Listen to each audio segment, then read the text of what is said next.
Hello Chiefs, and welcome back to the Blueprint YouTube channel. Today we'll be looking at some attacks from the Stephanie Cup warm-up final.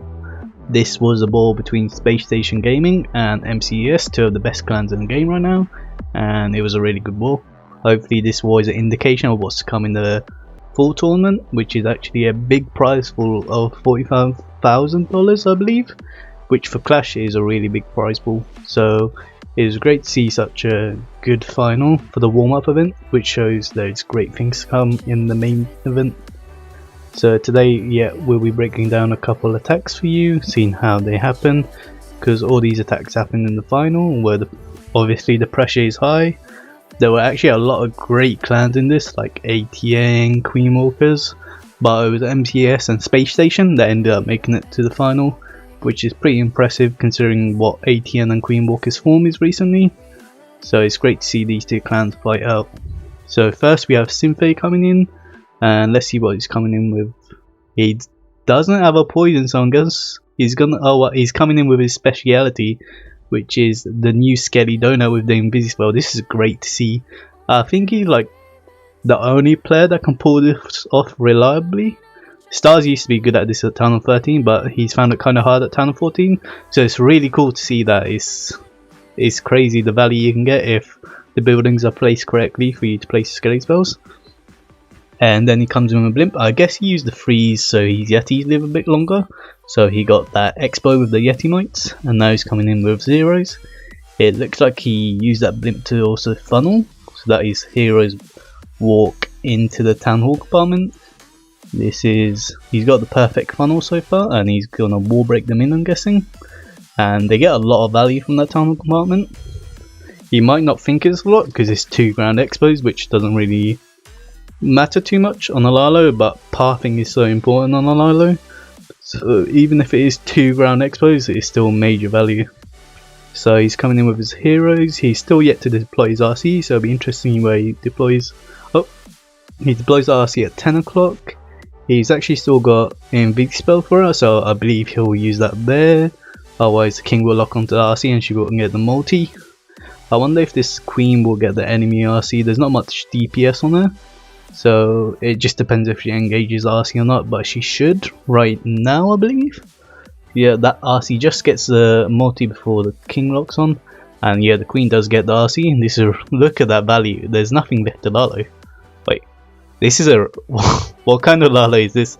This is a really weird start Lalo. He just spams all his Lalo down in a straight line and using it. That's a really weird Lalo, but I guess Simpy knows best, as he's one of the best players in the world. So he's literally just spammed all his Lalo in, so they take out literally every defense on the base. I guess that's the definition of overwhelming the base, but his Lalo is kind of dying. Is that scatter gonna down? No, the scatter stays up. Wow. See, that's the drawback of that side for Lalo. You don't have much control of the pathing of your loons. The scatter is actually on the owl, luckily for him, because he doesn't have any spells for it. So the owl's actually going to tank for the scatter just in time, and the sweeper pushes the loons onto the... That is... You can call that lucky if you want, but the Sui such a nice Lalo path. I think he deserves to triple that. And it's not really close in the end. He still has his queen up from the Sui. So I don't know how she ended up there, but yeah, that's a really nice hit. It's amazing to see those Skelly Donuts, especially if they pull them off. It's a bit harder with the builder huts, because sometimes the builder huts restore the CC's health, but in this case it worked out. And now we have Remo, arguably one of the best Lalo hitters in the game, and he is coming in with his speciality, the sui-lalo. It looks like he's at Inferno and Sweepers in the core, which is nice value. And now he comes in with a blimp for the Town Hall and to lure the CC. Town Hall is kind of the most... The Town Hall itself isn't that strong, but the poison is the most strong thing in the game now. So to take it out early is a really big thing. So now he's luring the CC. He's going to drop his queen. Hopefully the headhunters don't get too much damage on the queen. Even though her poison, she still takes a bit of damage. But it looks like, with the unicorn on there, she's actually healing back up, which is cool to see. And he's coming in with his RC and the Ice Golem at the same time. These pros do like so many things at one time, and it's amazing to see them pull it off, because it is pretty hard to like time everything correctly. and make sure things go. So his RC did manage to get that multi, and it looks like he did do the king a bit early though, because the queen was still stuck in the pups. So that's a bit unfortunate timing, but it looks like he's still going to get the value, which is the queen and the scatter. And he's set up a really weird Lalo path, because he's cut out like 3 different corners of the base and the core. So he left a circle for the Lalo, so it'll be interesting how he Lalos this. So he just comes in from 6 to 7. So it looks like he's just doing a straight line Lalo like we saw Simpy do through the base. But Simpy just had a straight line, whereas this is a circle. So the loons might split all weird ways, and when loons split weird ways, the Lalo kind of gets weak. And now there's Teslas popping in the core, which is really bad when he's up, because now it ruins pathing even more. So it'll be interesting how he adapts this. Only 1 loon is path to the core, so he's not going to kill. And he already used the warden ability. A warden ability here would have been really nice, because that 1 loon would have killed at least 1 more Tesla, maybe even 2. But now the Tesla farm is going to stay up. The Tesla is actually killing the warden, so let's see if the warden survives. But yeah, you see the Lalo just kind of died because it split everywhere. That is the drawback of doing so many different subis at once. It leaves a really weird Lalo pathing, and pathing for Lalo is the most important thing. Otherwise everything just splits and dies because there's nothing to tank for the Lalo. But the Subi is really nice, it's just the Lalo, I don't think that was the right plan for the base. But even then it got that close. There's only those 2 Tesla left up in the core really, which stopped the Lalo. So he's still really high percent, which is nice to see. Now we have Greticus coming in, and what's he coming in with? He's coming in with the Flybrid. Not a tag you see much anymore. It used to be really popular when the Super Minions first came out because they were really strong, but now they've got a bit of a nerf. So it's interesting how he does this. So he's coming in with his RC at 12 o'clock. I'm guessing he's going to use the... Does he have anything to help her? No, he doesn't have any spell to help her. So if there was a Tesla farm there or something, that RC would not have got the value. So fair play to Greticus, the risk paid off for him. But the RC does lure the CC, which you don't normally see on Sui hits, because dealing with the CC takes a lot of time, and that on the Sui hit you don't want to do that. It also limits how much value your heroes get when it's Hound, because now the Hound will eventually pull to his heroes and his queen will get stuck in it. These headhunters are also going straight for the queen and nothing's going to kill them. So yep, she has to pop her ability. That's the danger of pulling the CC early, is that the CC troops end up going weird places. And now the Hound's coming right into the drag pathing, which is not good when you're under a multi, because that multi will be frying them up. And he doesn't have a warden ability for this blimp, so it'll be interesting if it makes it. And the sweep push actually helped him make it. So yeah, he gets a town horn there. And actually there's not much to bat at this point.